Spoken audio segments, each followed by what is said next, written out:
Well, looks like we got everybody here that's going to be here. Welcome, everybody. Yeah. Dry Riesling. Hopefully you got a couple bottles that survived shipments. 6 is definitely can be pushing it. We actually opened up a 2003 the other day, and it was very good. It was actually really, yeah, it was really good. This one, it was, nice color. It was really good. I wasn't expecting. We had like maybe 2 or 3 of those bottles, and Wes, did you bring it up? We were just like, well, let's just open it, and it was actually, gotta get to them. It survived all those years and was actually very good. But like all things with natural cork, things can go bad. And we have a cellar. It is basically a basement. It's underground, so it is moist down there, but it's not a proper wine cave. So that's another thing. We don't have. We have. It's not bad, but it's not the perfect place to be storing all these wines. So there's that too. But I mean, we taste these quite frequently since I started. We started opening these and going through them because they were down there for all this time, and it is quite amazing how long these wines last and still are in really great shape. So I guess, well, we'll go through the quick since Amy put together this PowerPoint, we'll go through that but I think there's not too much to talk about. We talked about Riesling quite a bit, so most of it's the standard stuff, but we'll have some of the information about these vintages in here. So here we go. Let's see. I'm going to share my screen.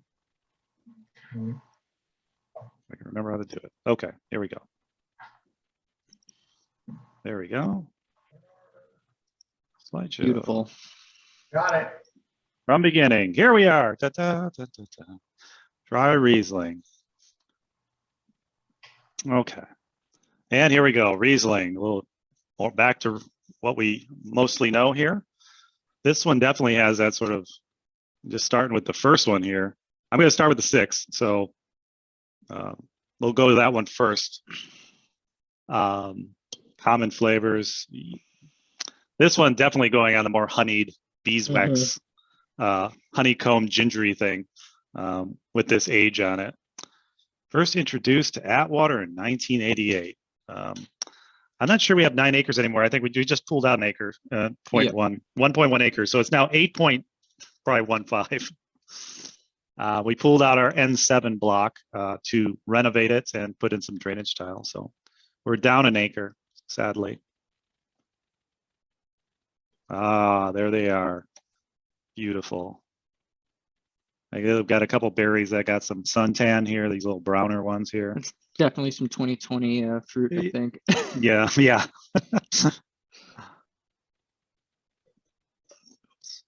2006 vintage notes. No winter frost, but summer was warm and humid.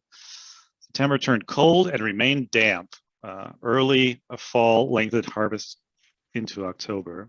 Looking at the actual sheet that they had put up back then, cool growing year followed by a rain-filled harvest. That does not sound good to me. And surprisingly, a tough year like that ended up with the bottles that survived here, actually a pretty good wine. At least the bottle we have here is actually really nice. It almost has a sweet character to it. And here we got from what blocks these are from. October 27th, 20 bricks.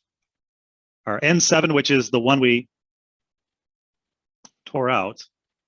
So N7's no longer there. So this was one of these vintages from the previously block known as N7. 2.66 tons. And our east-west blocks, which is just below it.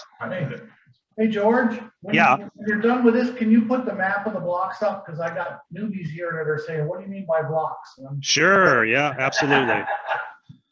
You don't know what I'm talking about? I'm just mentioning blocks. I know what you're talking about. I just want to see it on a map where you're talking. Okay. I know you divide your grapes into blocks, so you know where. Yes, I know. I'll get that up in just a sec. Yeah, so I didn't mean right now, but. Yeah, no. You do it, I just want to make sure you did it this time. Yes, we'll do it this time. Thanks. And then I'll show you where these blocks are, because actually N7 and East-West are, N7 is just above the East-West too. So all Riesling, relatively standard numbers here. And this would have been all stainless steel, aged and fermented. Bottled in June. That's a little on the, we Rieslings will, as we've already done the dry Riesling by now, but it could be any time, standardly between, spring and summer, depending on, what we need to bottle, well, how much space we have and things like that. So yeah, let me get our friend the map out while we're looking at things. And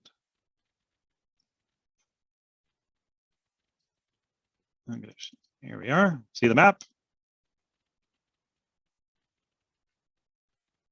Do you see it? Yes, we got it. Okay. Okay, so we're gonna go. Thank Okay. you. Sure. And at the bottom here is where the road is and where the tasting room is. And we're gonna go up. And as we go up, you'll see the numbers. Those are all the different blocks. On the left-hand side is a key. Oops. And the key sort of tells the block numbers, the amount of acreage, the rows, how many rows are in each of those blocks, as well as the year they were planted. So going up from the tasting room, we've actually done some changes to this map. So the N4 is no longer Syrah, it is Pinot Noir. And this N7 block, which got grapes from 26, we've had up until last year, is a Riesling block, and that's what's in this wine, as well as East-West. So that's just below the pond here, or around the pond, is where the other grapes for this wine came from. So they blended the two blocks together to make this dry Riesling. Looking back at the notes, there were a couple, looks like we had a couple semi-dry Rieslings, as well as this dry Riesling from 2006. I don't believe there's any of the Riesling still around, the semi-dry. So this is sort of the last of the vintage. There's one more bottle that was a low fill down there, and this is it. So goodbye 2006. And then you can look as we go down up the map, all the way down to the lake. We don't quite go all the way down. There's actually homes and such down by the lake, but we get pretty close with our blocks. Some of these bigger blocks on either side of this. So we have a south, we call it the south farm and the north farm. Everything to the right, which is on the north side, is called the north farm, and everything left, where it says S, the S numbers there, away from that road, to the left, south of that road, there is the south farm. That's how we differentiate it, to be able to tell people where to go, or the vineyard guys talk about it, or we point to it. This sort of middle blocks here is what we call middle block. So we have a north, middle, and south blocks, just as a way for us to know what we're talking about when we're discussing things amongst ourselves. We name these blocks for a couple different reasons, or number them. They have to be numbered for crop insurance and for other things of that nature. So they know if there's a problem, we had some time of year that we can claim insurance. It's mapped out as to what block is a problem, or multiple blocks. So there's a couple of different reasons we name these, also for our own purposes, so we know where everything's at. We can tell people where to pick. We can tell people where to spray, where we tell people where to plant, all those things.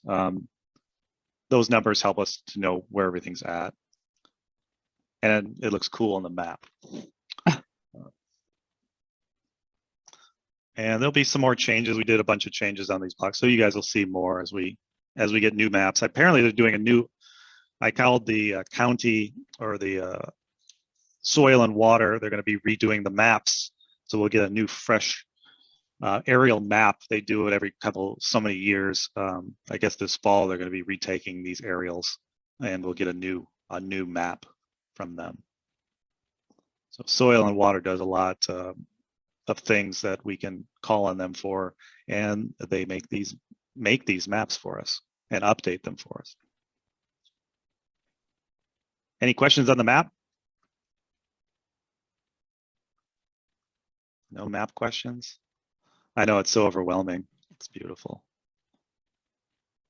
All right. Oops. Back to our PowerPoint. So there's our 2 blocks, and they actually have the tonnage on this. On this slide. Oh. So 2.66 tons and 5.62 tons. And we didn't get on this because back in the day, I guess they didn't do bottle counts or how much production we did. We probably, is it? Where This is case, yeah, it's it's 343 cases for the Oh, okay. 2006. Very good. Well, that's good. 343. And 2010, we definitely have it on the sheet here. Yeah, That one's 820. I know. Wow. I saw that. We did a bunch of Riesling then. So it looks like we had this dry Riesling and then a couple different, well, probably the rest of the Riesling went to all those semi-dries that we have had. There's me looking at the bricks or the sugar levels there. So we do this when we have this little optical device that we can put a drop of the juice on, and it's got a little scale in there, and depending on the optics there, you can see it gives you a count of how much sugar, and that's set in a scale called bricks.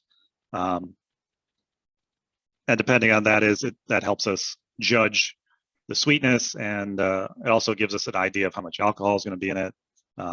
It also gives an idea when we want to harvest, depending on how much sugar is available. Also, we also monitor things like acids. So with depending on when we're going to harvest, we're going to look at acid and the sugar levels. And if those are in the range that we're hoping for, then we can harvest. That's ideally. We'll find the best. That also depends on the vintage and weather. And sometimes we got to harvest earlier. Sometimes we can harvest later. Also depends on all the variety or on the different types of wine we're going to make. So we can make, if we're going to make a sparkling Riesling, we're going to harvest it lower sugars, higher acid. If we're going to harvest make a dry Riesling, we're going to get it a little riper for that. If we're going to harvest a late harvest Riesling, we're going to harvest that much later if we can, where the sugars are higher and the acids are lower. So depending on these numbers, we're going to choose what we're going to do with the wine, where it's going to go, or we're going to just not harvest something until we're ready for it. All those different blocks have different characteristics depending on their age, depending on what soils they are on, and also depending on the clones. So we often will choose certain blocks for certain types of wine. So dry Rieslings tend to come from those east-west blocks, not always, but they have a very sort of tropical, mature flavor, and we tend to use those for things like the dry Riesling. Our current dry Riesling that we have in barrels, we still got a barrel fermented, wild fermented dry Riesling. That's in barrels now, won't be bottled till later, but that was from the east-west blocks.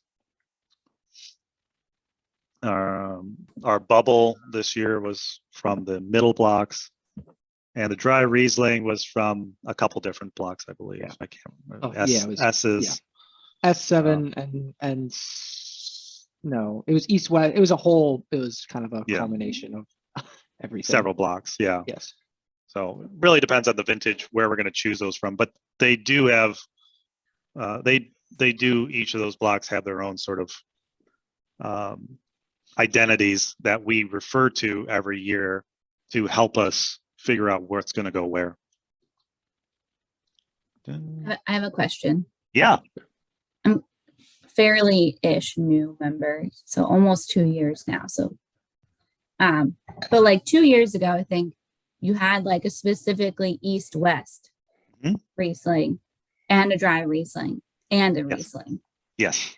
So that year, That was year- like 14 or something. 19. Oh, it was- well, Oh, I 19 think too. that, no, It was I think 19. it was, yeah, it was 19 because 19. I 19 joined in too. 2020 and that would have been like what the first stuff I was getting. And you had like a Navone, like Yeah, a, Yes, so that what was is the a difference between all of those ones, like versus these? Because you said that you took some from East West, but like, why was that one called East West? Does my question make sense?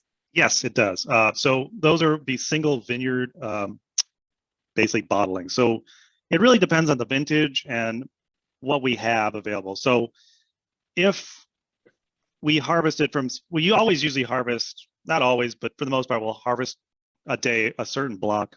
We'll bring it in and we'll press it. We'll put it in its own tank. We often ferment these alone because each of these blocks have their own different characteristics, like we said. On certain vintages, those blocks might stand alone. There might be like, we love this block. It's perfect the way it is. We don't have to add, we don't want to blend anything to it. And we'll bottle it separately as its own block. Each of these blocks, like we said, have their own characteristics. So if you have a block that's showing amazingly, it can make sense to just bottle it on its own. For the East-West, like I said, that block is a nice mature block. It has these really fun characteristics. We'll often, not every vintage, because every vintage, it's not the same. We'll often use that block as its own single vineyard bottling. So if we do that, we usually call it out on the bottle. So we can sort of highlight the difference the vineyard blocks make. And if we have other blocks in that same nature, we might bottle them as we have before, middle block Riesling. So we can line these up from a vintage and be able to taste the difference from just a couple 100 feet from each other. The different soils, the different grapes, the different, same grape, but the different ages on them, how they change the flavor of the wine. So yes, you'll often, not often, but depending on the vintage, we've had 6 different Rieslings before. I mentioned 2014 because we had a really sort of year that we had a lot of grapes. Everything just produced beautifully, and we had basically 6 or maybe 7 different Rieslings between 3 or 4 different dry Rieslings, a couple different Rieslings, as well as our sparklings and things like that. So because we're a small winery, we don't often make everything every year because it really depends on the grapes and the vintage. So in 19, when you guys joined, we had we had a barrel aged Riesling, dry Riesling. We had a barrel fermented aged Riesling. We had an older Navone vineyard Riesling, which is a friend of ours, owns a couple acres just, it's not even a mile north of us. The Navones, Josh and Lisa, and we planted their vineyards for them. And for a few years, their first crops, 13, 14, 15, and 16, we got their grapes. So we made dry Riesling specifically from that. And since it was from its own vineyard and they were friends of ours, they were unique because they had they were higher elevation, different soil. They were definitely different from our Rieslings here. We called it out as Navone vineyards. So they're fun to do, and you'll see if you go to some wineries, they that's sort of their thing. If they do, they're really, you know, focus on Riesling, you'll see that they often get Riesling from many different vineyards, and they highlight them by bottling them separately to show the different vineyards off. So we don't always do that. Sometimes a year we might do trials and say, hey, this makes they are better blended together. They highlight each other better than being alone. And we're not really dogmatic about saying we have to do everything in single vineyard. Our goal is to make the best wine from that vintage. And if the best wine is a blend, so be it. If we're trying to do something specific, like a wild fermented barrel age, and we're making something specific, we might just use the East West because that's one of our favorites, and we know it'll work in a single vineyard all the time. So that's a sort of long-winded answer to it. But yes, you'll often see that, and it's fun to sort of call it out so you can see the difference in that. And that's sort of the fun thing about winemaking. Same winemakers, we can make we can do all the same things to the grapes and juice. And if they're from two different places, even on the same farm, they can be quite different in their expression. So that's what's fun. I wish we had, even in 21, I wish we had a couple more dry Riesling so we could do that again, because it's always exciting to pour those at a tasting to really show that off. And hopefully we'll get another good vintage here that we really want to do that in. Once again, it sort of really depends on, what we get out of the vineyard for that vintage and whether we want to do that or not. But and that's sort of the fun thing about coming back every year to see all the interesting things we come up with or what the vineyard gives us. So any other questions about single vineyards or? Thank you. Yeah. Did that answer your question? Yes, it did. Okay. Can I just ask a really simple follow-up? I know somebody put something in the chat. Do Yeah. you mix them before you put them in the barrels or after? It depends. For the most part, it depends on what we're doing. So if we're gonna ferment them together, we would do like a field blend. You can do that. For the most part, we do that occasionally where we'll harvest a couple blocks together, knowing that it's going to go to one particular product. And you could do a field, basically a field blend of them. Most of the time, we put them in separate tanks. We'll actually do trials and decide to blend them together. Wes will, make these cool. He's got these little tiny bottles, 350 liter mill bottles, and he'll do several different trials based on percentages from tanks, and then we'll taste and see. We'll figure out where we want to go with the blending. Once we do that, if it's just going to go back in the tanks, we'll blend it in the tank. So we'll actually pump the percentage we want into a bigger tank, into the other tank of wine, and blend it there. If it's going to age in barrels, then we'll blend it together first and put it in the barrels to age. We may also do it that we have some Rieslings in barrels already, and then we'll do the same thing with trials. We'll have to blend them in a tank if we wanted to put them back in the barrels. We don't often do that, but you can do that too. It sort of really depends sometimes on space and how long we're going to age something. We don't often age these Rieslings for longer than, really no longer than a year, really. I can't remember a time we've aged Riesling that long. It's usually several months, no longer than a year normally. So it would be usually we'd age them and then blend them and then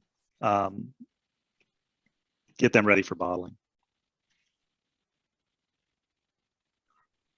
Yeah, a lot of this stuff really depends on the vintage and what we come up with on blending, whether we continue doing something, whether we feel the body, it has enough structure and body that we might want to age it longer in barrels or in tank on the lees to help sort of bring more texture to the wine. That all really comes down to our tasting, because we're constantly tasting these things, and sort of seeing where they're at, so we can make decisions about where the finishing or where the production is going to go with it.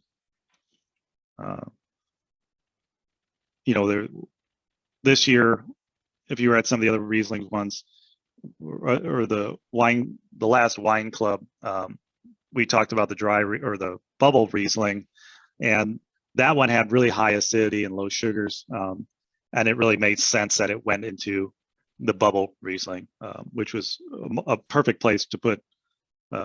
The characteristics of that wine were perfect to be sparkling, as opposed to going to something like a dry Riesling. So you sort of sometimes have to make decisions during harvest, during fermentation, during aging. As much as, it'd be easy to say, oh, we just need this much dry Riesling, we just need this much this much that. It doesn't always give us that simple an answer. We only have so much wine to work with too. It's not like we have another sister place that has other wines we can bring in to blend into it. We only have so much wine here and so much blending options to do certain things with. So David asked a question about, I'll just read it. In Sure. the map, it looked like the east-west blocks were planted in a different direction than the north and south blocks. Is that intentional? And can you talk about the effect on the wine? Yes, that is intentional. It probably was kind of hard to see in the map, but there's these kind of two big knolls, and you couldn't plant, and there's a very small, a ravine is not really the right word, but there's this very tiny ravine that goes between the two east-west blocks. So you could not plant north to south. So what they did was they chose to plant east to west. And that can affect the wine or affect the grapes from a sun exposure. Of course, the sun comes up in the east and sets in the west. So the grapes are going to get the ripening is going to be a little different. Airflow through those blocks are going to be a little different. But it was primarily done just because they had some long stretches of east-west facing land and a knoll on, in between them. So that was just kind of the common sense thing to do in that situation.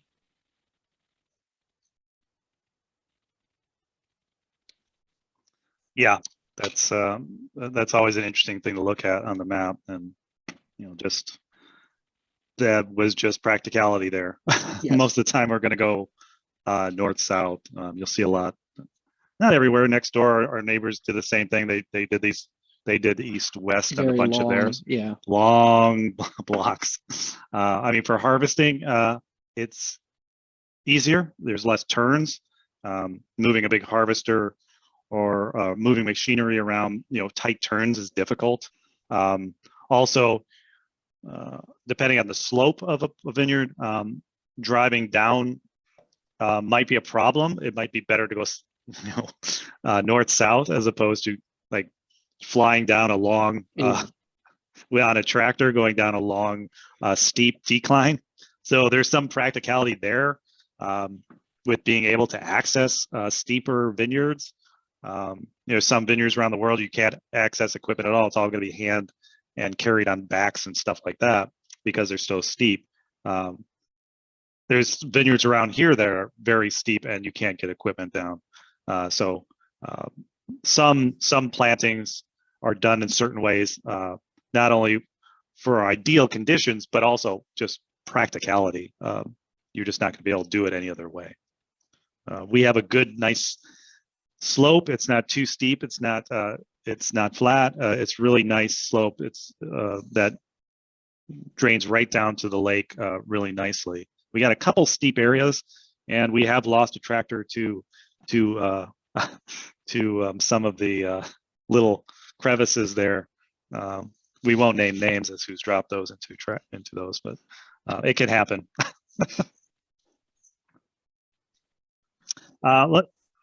As far as the wine, is anybody?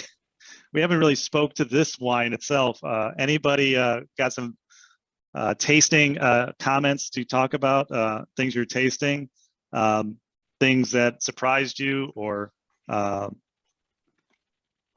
disappointed you, or at least for me, this definitely comes off as it's got a really nice sweet nose. It's very sort of, I don't know, like sort of almost pineapple-y and honeyed, and that sort of honeycomb stuff we were talking about. But it smells to me very sweet. Is anybody else getting that or has other comments about that? It seems very yellow.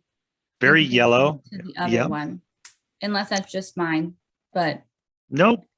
It's very like sort of like almost like a straw. Chardonnay. Yes, it's sort of that had this sort of very yellow straw color.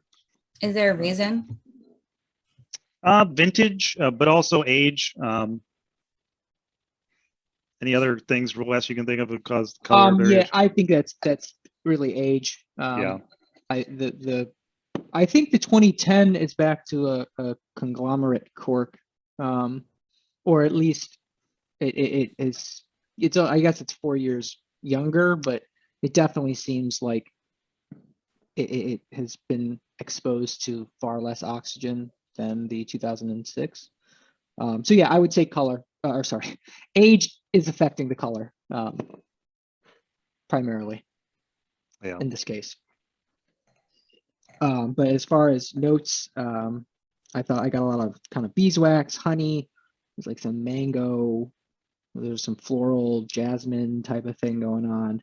I thought it had like maybe a little grapefruity tart thing as well.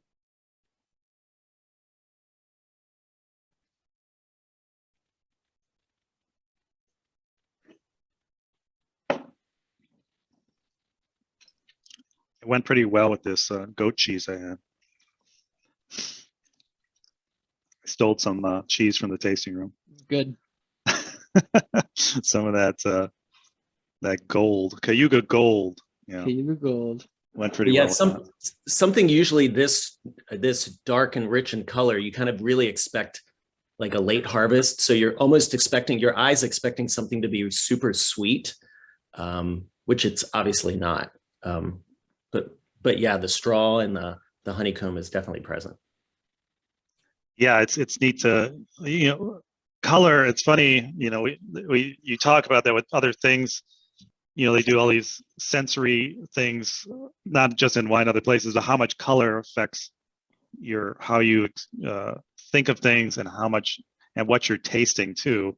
Color could play a big role. If you weren't looking at this, would you taste things slightly differently if you didn't see this at all, the color? Right. So yeah, we said that to each other about maybe that we should have tried this without like looking at it, knowing that it was aged, just to kind of see if we would have noticed something. But yeah, it is interesting, or how that affects your perception of things. We talked about some of this stuff. You smell certain things, and you get nostalgic. It reminds you of grandma's this or somebody. When you went somewhere. Smells can also create these whole images in your mind, and a lot of times I'll smell wines and you're like, oh, this reminds me of this or that, and it sort of operates in a whole nother category of you're not even in the wine anymore. You've sort of left to another world. All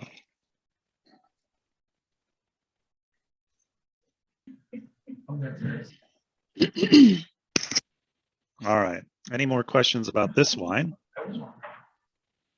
Yeah, just a note on the color, George, is we've each got a glass of one 6 and 110, and the 6 is definitely a darker color. Yeah. So that might be a testament to the age. Yeah, just cork breeds. It's going to micro oxidize over years. It's going to change color. It's going to change the flavors. All of those things. And this was under natural cork. Every cork is different. It's like wood. It's got different veins through it. It's gonna oxidize different rates. And that's the thing we were talking about, bottle variation.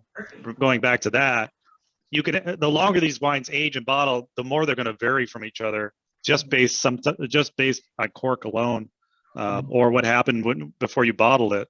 If there's a little oxygen in there more than the other one when you bottled it, if the cork had a different structure to it, had more veins, more ways air to get in. As they age, they're going to diverge. They can diverge quite a lot. We've gone with other winemakers, and they'll bring a whole case of a wine to a party to taste old wines, and all those bottles can be very different. You'll have a bad bottle, you'll have an amazing bottle sometimes, and Yes, then we a know couple about in the bad between. bottle. You know about the bad bottle, yeah. Yeah. So there's all those things that can happen as time goes on with wine. It's not all going to be the same. Now these new corks, these new style corks that are conglomerate, these are engineered so they have a more consistent structure. So you're going to have less of the sort of Less variation. good or bad things, less variation in the cork. So that's why we went to these. As much as awesome as natural cork is, it can be a very fickle, and estimates about bad corks, or corks that go back and 5 to 15%. That's a lot.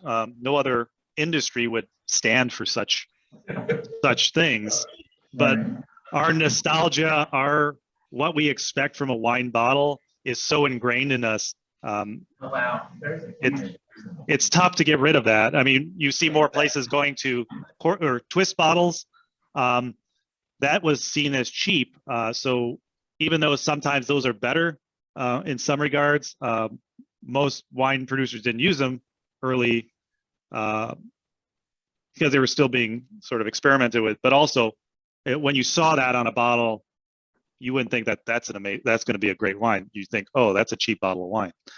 So there are all these sort of things we see. Once again, visual affects our perception of the wine. The bottle itself can affect that perception as well as the cork, color, everything. We have our sort of preconceived notions of certain things. So early on, we actually started this 2010. We had these engineered corks. And 2 years later, the previous owner, Ted, his daughter, hated them. She didn't like, and she hated the look of them. She thought she didn't like the aesthetic of them, and so she made Vinny stop using them.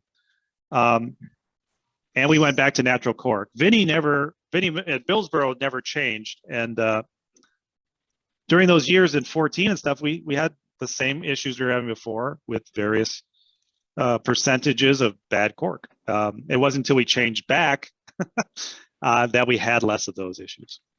But that was her thing. The perception of what she saw, the cork was a big thing. It wasn't until she actually went to Italy and saw that most of the producers in Italy had gone to these too, that she realized that maybe it wasn't such a big thing. And we went back to the other cork, the engineered cork. So yeah, all those things. Wine has a lot of can't have a lot of baggage for what we expect of it. But I think ideally we're trying to make the best wine.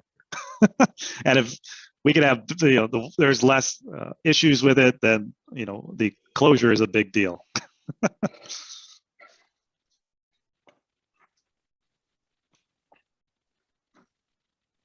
All right. Any more questions on corks? That could be a whole, you could talk about corks for a long time too. We can go off on tangents on lots of these things. We deal with this all the time. And these are constant things over the years that we've had to deal with, and cork's one of them.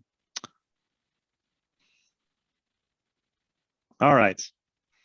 There's all the quacks. Is Riesling your favorite grape to blend and play with flavors? Riesling's awesome. It's, for many reasons, Riesling's fun to play with because we have a good amount of it, and we have so many blocks that we can do a lot of different blending things with them, and we can unlike the other stuff we have, which is we can make all these single varietal, single block bottlings too. So we can make sparkling.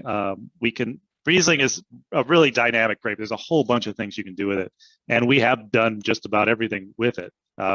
As you see, we have that Celsius down there. That's a botrytized Riesling Celsius. You can make a late harvest dessert wines out of it. You can make orange wines out of it, which we've done previous skin fermented ones. You can make dry, semi-dry, sweet Rieslings, everything, and we've done them. We've pretty much done it all. So yeah, it can be pretty fun. I think when we were working on 14, there were so many of them, it was almost daunting. We were doing blends, and me and Vinny, we had done so many blends of Riesling that year. I remember at some point we just had enough. We had to, and we were trying to get the best blends of it. We weren't finding what we wanted, and there was a couple of them we did so many trials of until it sort of came to us, and we were like, all right, this is the one. So you can as fun as it can be, you can also get overwhelmed by the sheer vastness of Riesling. Okay. The 2010 cork has a 1-800 number on it. If we call that you got what a room full of people here that want to know that answer to that. yeah. No, the 1-800 number no longer exists. It will go nowhere. Sorry. We decided to get rid of it. Yeah. I forgot about that one. Yeah. Oh no, yeah, here it is. 1-800. Wow. Funny. Nope, it's gone. We got rid of it last year. So you can call it. Maybe it'll take you back in time. Okay. Moving on.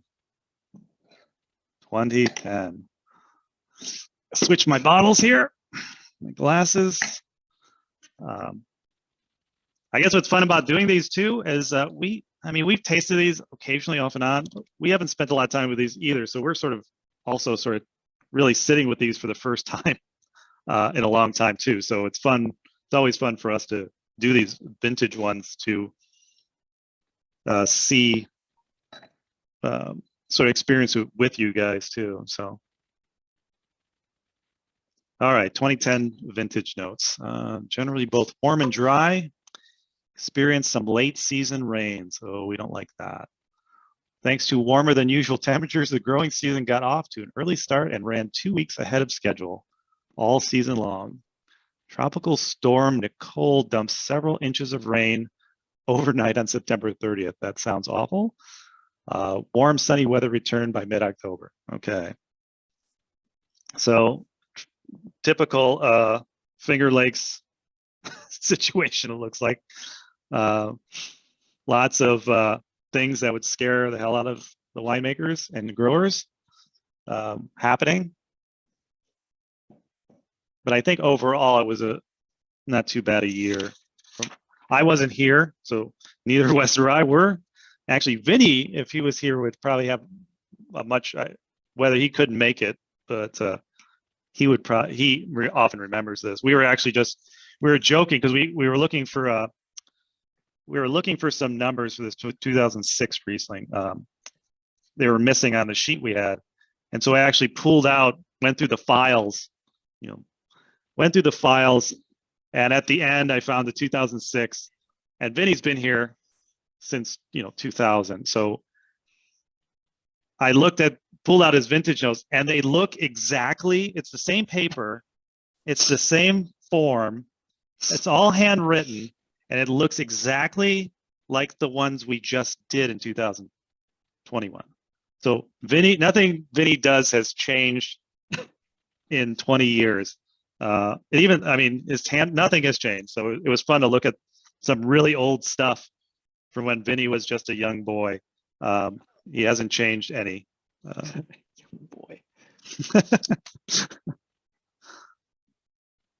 It's always important to have these notes, these vintage notes. So with every vintage, as we're fermenting, we actually have a note sheet that we take all the measurements from harvest through bottling or through fermentations, through blending, everything. So we have these sheets that we can refer back to, and it gives us a lot of important information about the season, what we did, what worked, what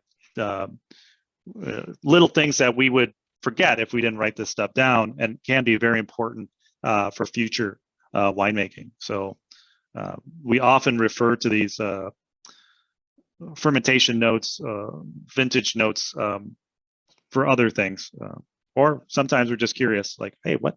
I remember 2010, just like this, we didn't have the notes on this. Going back, it gave us more information so we could have it to share. So.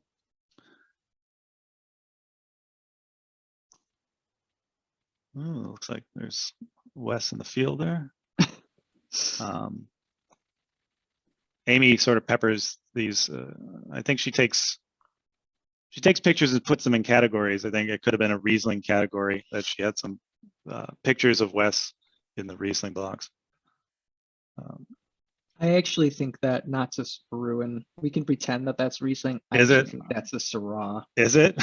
Yeah, because I remember it's clearly before Verasion, but I kind of remember when she was doing this. But we'll pretend it's Riesling. It's Riesling. Sure, it's Riesling. Pretend this is, yeah, we'll pretend it's Riesling. I can't even tell where that's at. Yeah, I think that's a Syrah. Could be wrong.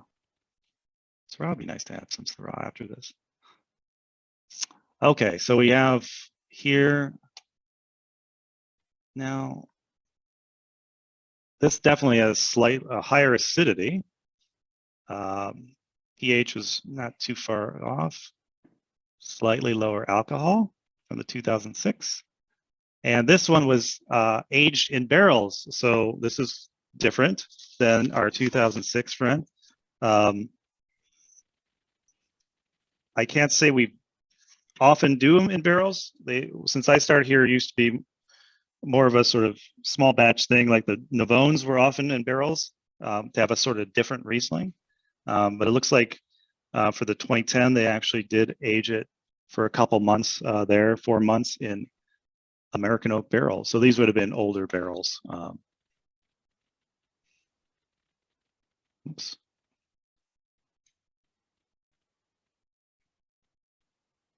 Just to help add some texture and body to the wine. It could have been, I don't know this, but there's often choices sometimes made, or you need tank space. And we could have put them in barrels because we liked the way the wine was, and put it in barrels because we needed some more, move other wines around, and thought that would hold up well in barrel. That's not a horribly long time to age in barrels, so it would just add another little sort of, a little bit of texture and body to the wine, depending on if they left it on lees or if this was just a clean a wine that they put into barrels just to age a little bit. I don't have any further notes on why they decided to put it in barrels. I wish I did, and it wasn't in the other notes. But there are several reasons why it could have been. They wanted to add some different textures or characters to the wines that they wanted to put in barrels for a little bit. Could be that they needed some space and put them in barrels. But I'm not really sure of that. Or to differentiate from another Riesling they had in 2010. But they made an awful lot of it. So this was 820 cases. And I don't know, can we pick up any, we bring that wine up, can we pick up any barrel on this I wine? think there's definitely some like vanilla bean, little vanilla, Vanilla, okay. very subtle. I shouldn't have mentioned the barrel until we tasted it. Now I put barrel in your guys' heads.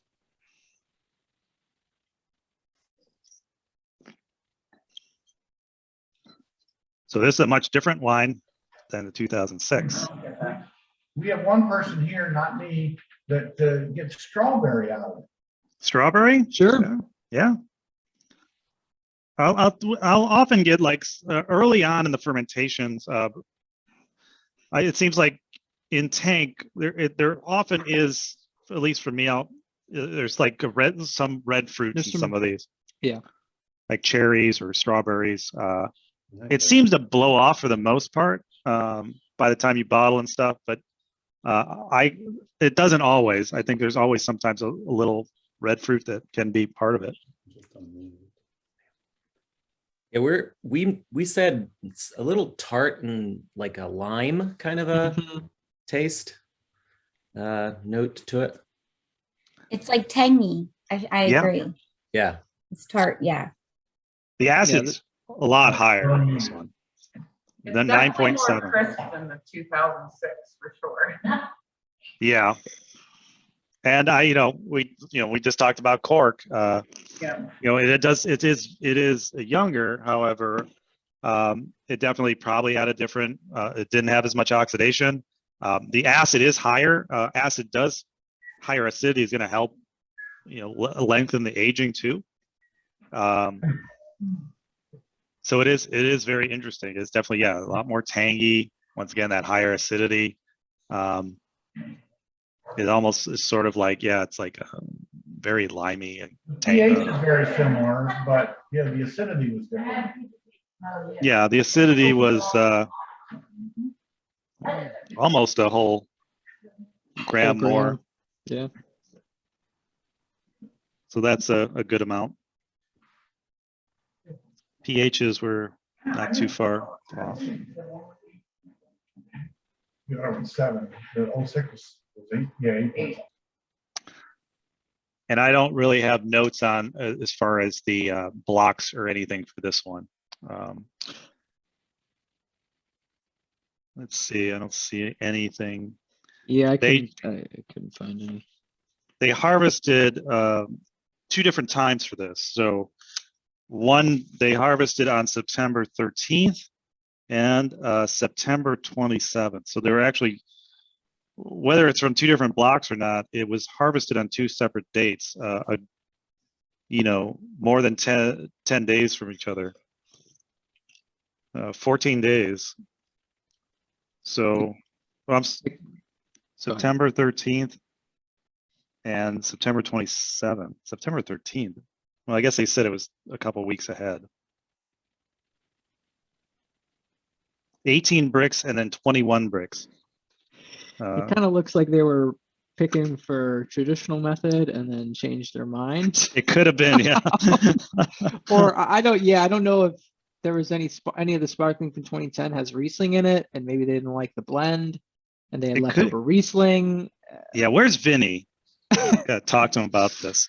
Yeah, it's a little suspect. It could have been that they harvested a bunch for Yeah, sparkling and then had extra. That could be, that or would be my guess. and they blended it into this one also. It doesn't say how much they blended. It doesn't say a amount. So it could have been, it could have been 100 gallons and the rest was that. But They I definitely- assume the different harvest dates also make the different fermentation dates. The earlier harvest fermented a little longer, probably, or not Yeah. necessarily. not fermentation dates. I mean, the fermentation could have been quick, on the first one had been done. These were probably kept separately and blended later. That would be normally how we would do that. We'd blend them. We'd blend the wine, or these would have been probably kept separate. And then they decided it could have been that they were blending something else and had extra of the September 13th one, and they liked that it blended well with the other one. So I can't speak to that, but it is interesting to see what they did here. And I wish there was a little bit more notes on that, because that does sort of help us think about how things are made. But these are decisions that are made in the cellar at the time. They harvested for one thing, they had some extra, they probably blended it into the other one that they did, and it worked out. They did some trials and they liked the way it went. So that's interesting. It says the growing conditions, the warmest growing season in 37 years. And warm weather throughout 2010 resulted in a harvest that was 2 to 3 weeks earlier than normal. That's why it was September early, so early. Yeah, I was gonna say that's 2 to 3 weeks. That's pretty, well, I guess the warmest growing season in 37 years. So that explains why these dates are so different here. Because usually we would, unless you were doing sparkling, you would not harvest that early for these wines. So, okay.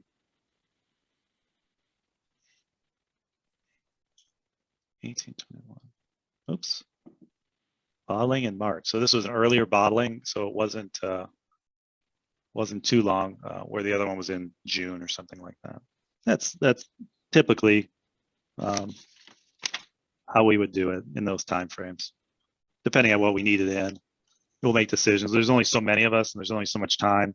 If we need to bottle rosé first, we're going to do those. If we need to bottle something else, or it doesn't need to age any, certain wines don't. We can bottle them early in the season, get them done with, so we can get to the other stuff that doesn't need to be bottled early later.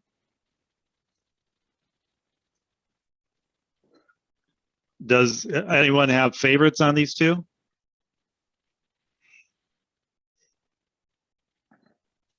I mean, I'm a sucker for the 2010, which is why I wanted Sure. us to do this vertical, but I like the two. I do like the 2006. Actually, I'm gonna go back to it in a minute here. Yeah, definitely two different wines for various reasons. Yeah, it's hard to compare them with, you know, Vintages, oxidation years, corks. We have 3 2010s and 106 vote here, 3 2010s. and 106. That's how many, that's the bottles you, You guys don't count. You gave up on that. No, how many people like it? Got it, okay. Yeah, the votes for who liked what best. got it, okay, all right. So Out of the 4 of us sitting here right now. the majority of everyone liked the 10. Yeah. Okay. I'm the oddball. It's okay. I'm used to it. I mean, I really like the nose on the 6. It's got this, it's really, the aromatics are really fun. I think I like the sort of tangy freshness of the 10, but I love the aromatics on the 6. I agree. That's what got me. Absolutely. Yes, that's what we were going to say as well. Okay, good. Well, see, I mean, it's funny because that is another fun thing. You know, it's somebody smelling a different wine the other day, and they like, this smells like one thing and tastes completely different. Yeah, that's a fun thing about wine. I think it was the orange wine. They said it smelled like it was going to be very sweet, and then it was so differently dry and different that it did come across. For them, it was like they tasted a different wine altogether from the smell. So, well, fun.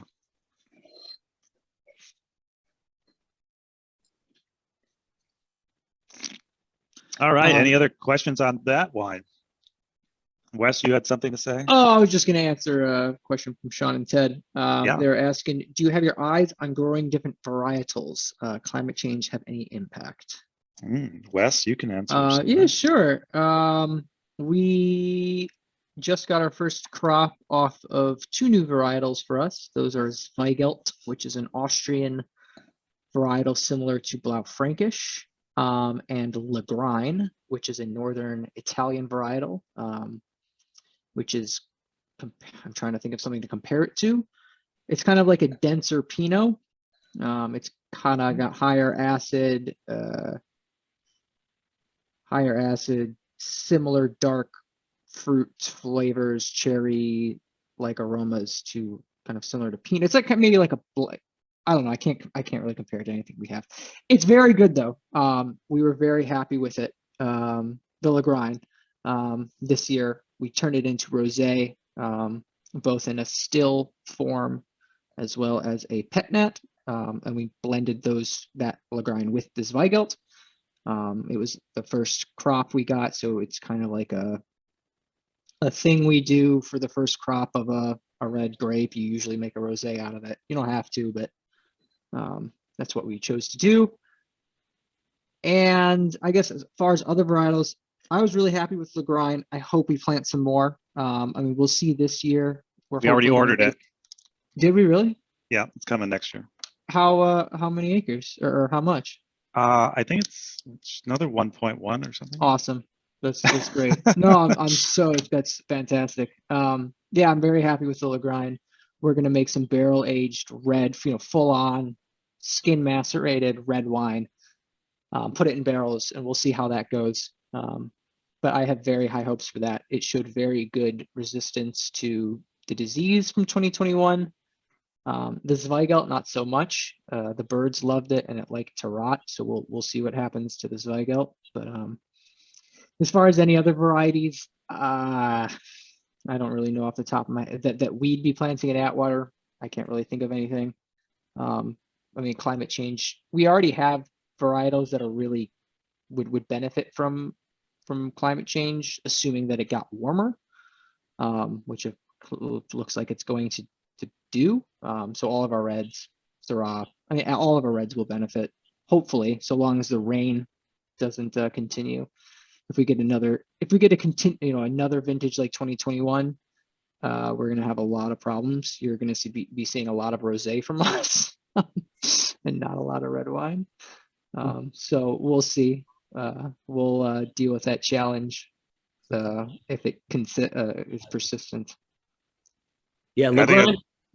Sorry. Who's- Oh, I was Go ahead, going to. Lagrein sounds like a familiar varietal that I don't know. I guess we've heard in other vineyards around the area. I think only Red Tail Ridge has Lagrein. Okay. I don't Yeah. know if anybody else has. You might be thinking of Lemberger.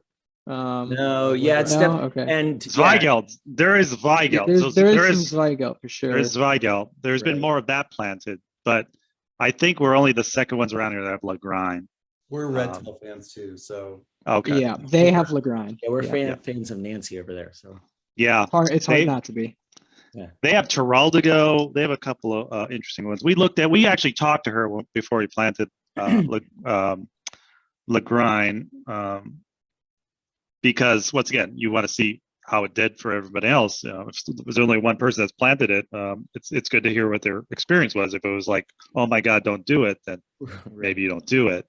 But she liked it. And we also consider Teraldigo, but I think for us, it also, with these small, this is not a huge winery, a huge vineyard.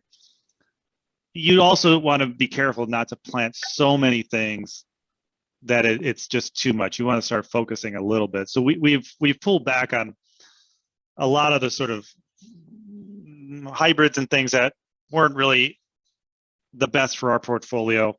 We got rid of things like Cayuga White. We got rid of a lot of the Vidal we had. We got rid of things like Chancellor. They used to have Niagara and Catawba here too. We got rid of those years ago. But the idea was to focus on what we do. We're really interested in and what we think folks are interested in. And you also don't want to plant so many things that you're just having these little tiny plantings of everything. You can't do much with it either, even for our end. So going forward, we'll be planting more of the things we want to focus on. We planted more Pinot. We're planting more Lagrein, more Blaufränkisch, things like that. Some of the whites that we are looking at, of course, Riesling. That's not really going anywhere. But we did plant some Gruner Veltliner. We're still not sure about that one. The one that we did this year, which is pretty interesting. I like what we did with it this year, but we'll see how that goes. Pinot Gris, I love Pinot Gris. I know Wes is not. I don't know if you're not the biggest fan of Pinot Gris. No, that's not true. I like it a don't- little bit. I like Pinot Gris. I mean, I like more of the Alsatian barrel aged, Labeled aged bottles are Pinot great. Gris. But I think if it's we're gonna with the Pinot Gris, like Wes was saying, I think we were going to more not so That much. was Sawmill Creek, I thought, right? What's that? Most of the, I thought a lot of your Pinot Gris was Sawmill Creek. No, we don't Nope. use Sawmill Creek. You don't We haven't now, used- but you did.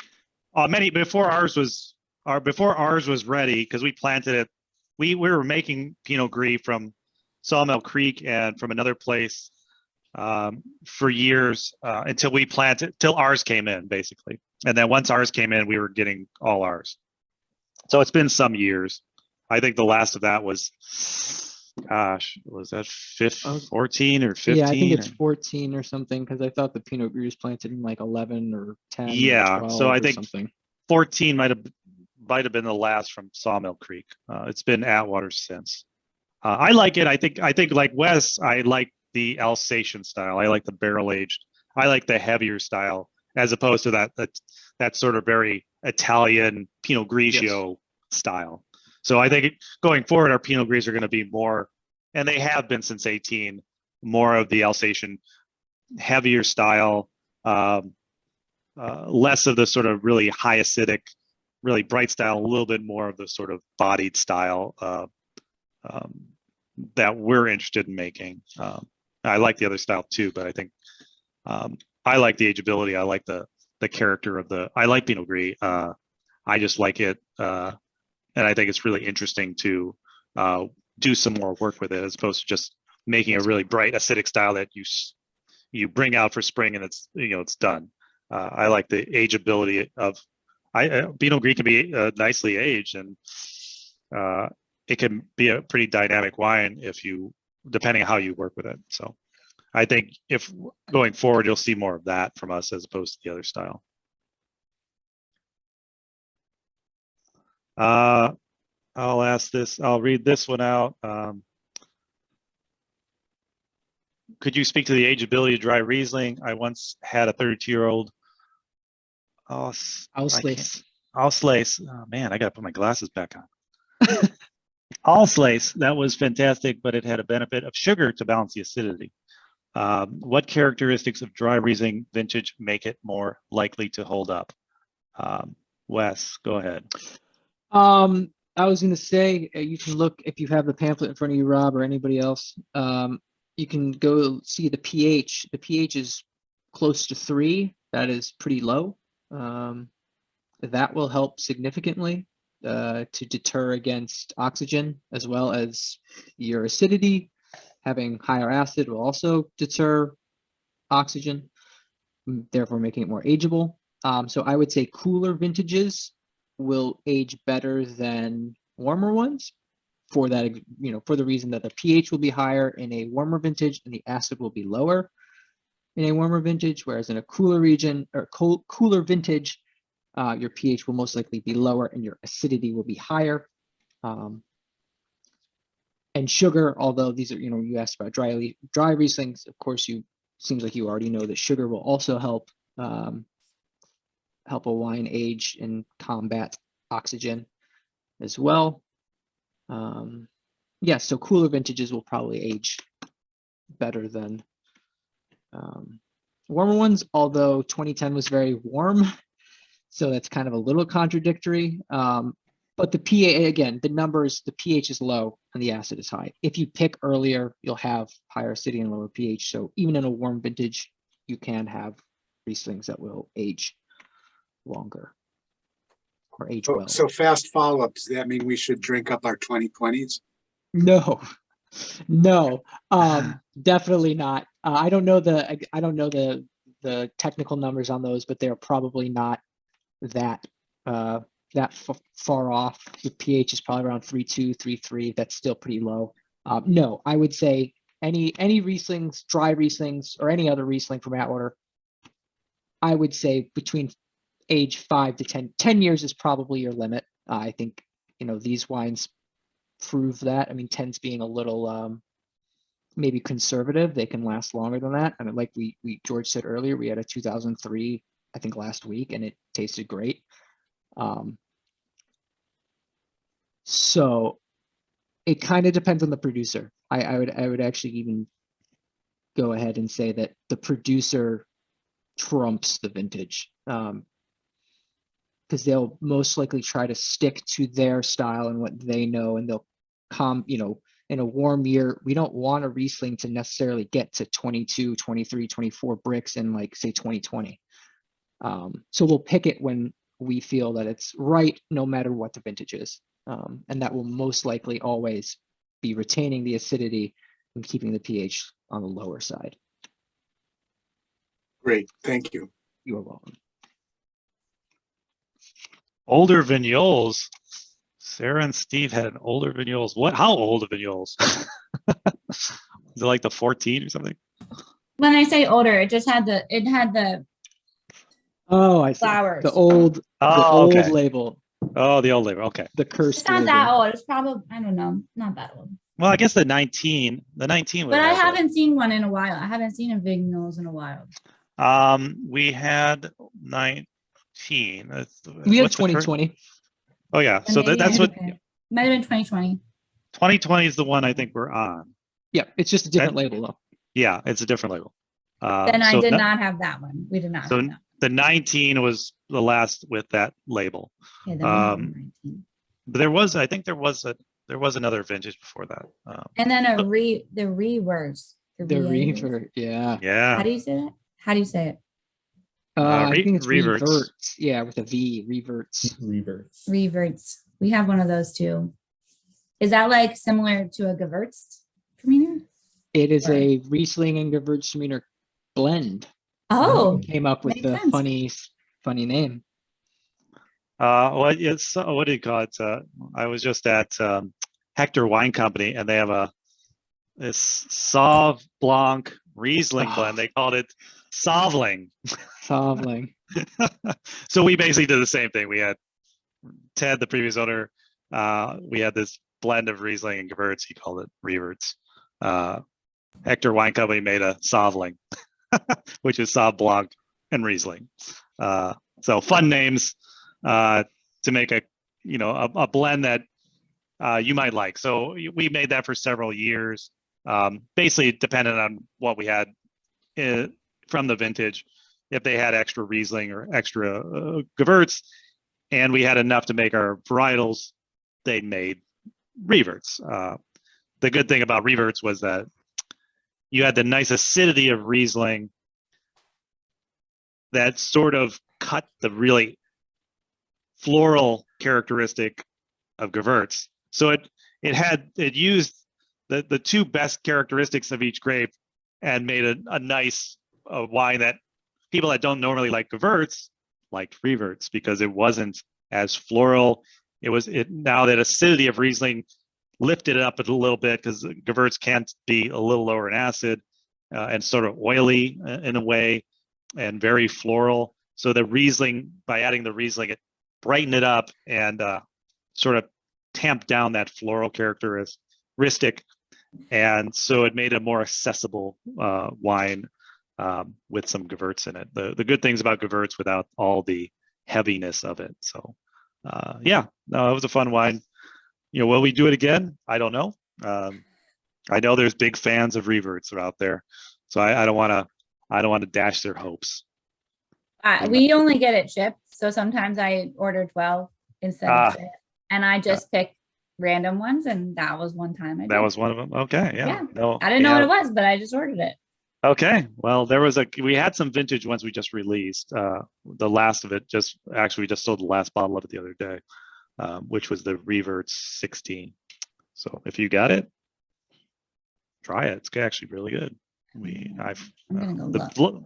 The blend changed. It used to be 50-50 or around there. I want to say I think it was either that one or the 14 was heavier on Gewürz, but once again, that's sort of like we do these trials to find the best blend. And I'm gonna go check it out, even though it's not about the reverts right now. But I'm still gonna go look. Let's see. Okay, week in June. Not been a while, but the first week in June. What should we be looking for? Oh, looks like Wes has answered that. Yeah, the 2020 Reds, the Rosé is going to be out. Absolutely. The Dry Riesling 21 will probably be available by then. We may or not have Or- a yeah. 20 Blau. I've got to see if we're actually we're almost out of the 17. But that if you get a chance to try the 2020 Blau Frankish, it's pretty stellar. It's probably I want to say one of the best ones we made. It's pretty good. Okay, we're making notes. Thanks. There'll be a very good pet nat available if you're into those. It won't explode on you. I promise. Okay. Yeah, promise. we've had a red wall in our kitchen before. So Yeah, Sweet. don't worry. This will not. I have perfected. I won't say perfected, but I have honed. Yeah, don't honed be. the pet nat for you guys. yeah, not yours, but yeah. Oh, okay. Okay, well, no. Well, you've had Nancy's before. So you had Yes. it. Yeah. But Nancy disgorges hers. So it She's usually shouldn't- pretty. Yeah, it shouldn't be too it shouldn't be too explosive. Yeah, and it wasn't Nancy's either, so don't Oh, tell okay. her that. Okay. All right. Good. Yeah, she usually does very interesting. I still have a Pinot down there from a couple of years back. It's pretty awesome. Of Pet Nat. Me. Um, I would like that, please. say that again? Stop on by. Wes, we were just there. Where were you? We were there on Monday. Oh, it's not available yet. It's not ready yet. All right, well, you can send it to my dad's house, please. Sure.